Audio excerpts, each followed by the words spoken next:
This is an ordinary day in my life.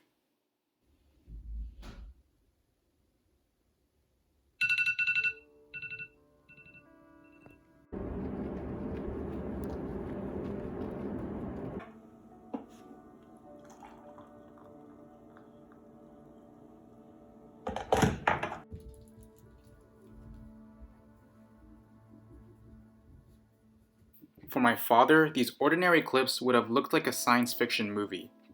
He grew up in China during the Cultural Revolution, a time era marked by political instability and violence.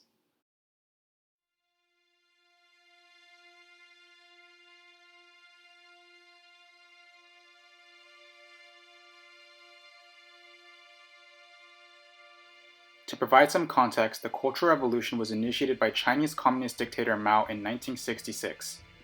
At the time, Mao felt as though party leadership in China was moving too far in a revisionist direction, emphasizing expertise instead of ideological purity. In an effort to purify China and regain control, Mao launched a movement to attack current party leadership and academic intellectuals. He shut down the nation's schools entirely, calling for the youth of China to attack current party leaders. Instead of a real education, children were fed party propaganda. During this time of political turmoil, China's economy was destroyed. With industrial production hitting an all-time low, the economy was in complete shambles. 1.5 million people were killed, millions of others were tortured or imprisoned, poverty ran rampant, and people lost everything. To better understand this time period, I wanted to examine what life was like through the lens of my father, who grew up in a rural village without access to electricity or basic sanitation. 我是生在1957年，文化革命开始的时候是1966年，我那个时候刚刚开始上小学1年级，那个时候很乱，文革呀非常非常乱，乱到什么程度？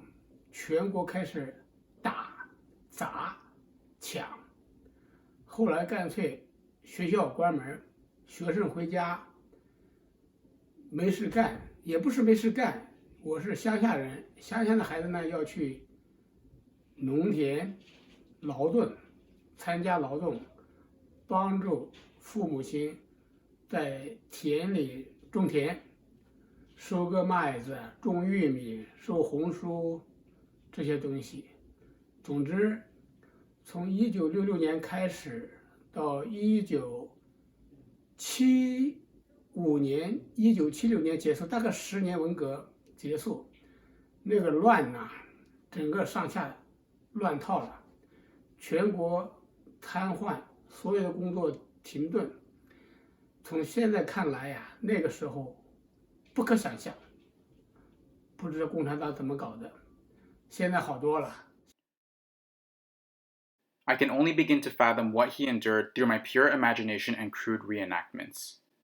To balance his responsibilities to farm crops, he would wake up at the crack of dawn to begin farming on a field just to provide basic necessities for him and his family. To work around a lack of electricity, he would study by a dying candle flame at night.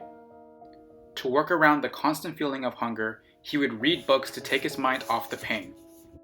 The Cultural Revolution finally ended in 1976 after dictator Mao died from a stroke. In the aftermath of the revolution, China began to restore order and revive the nation's education system, giving my father a second chance at life. Despite lacking basic infrastructure, my father found ways to pursue an education despite facing massive obstacles. Listening to his stories has given me a greater appreciation for having basic necessities and the opportunity to pursue an education, basic things we often take for granted.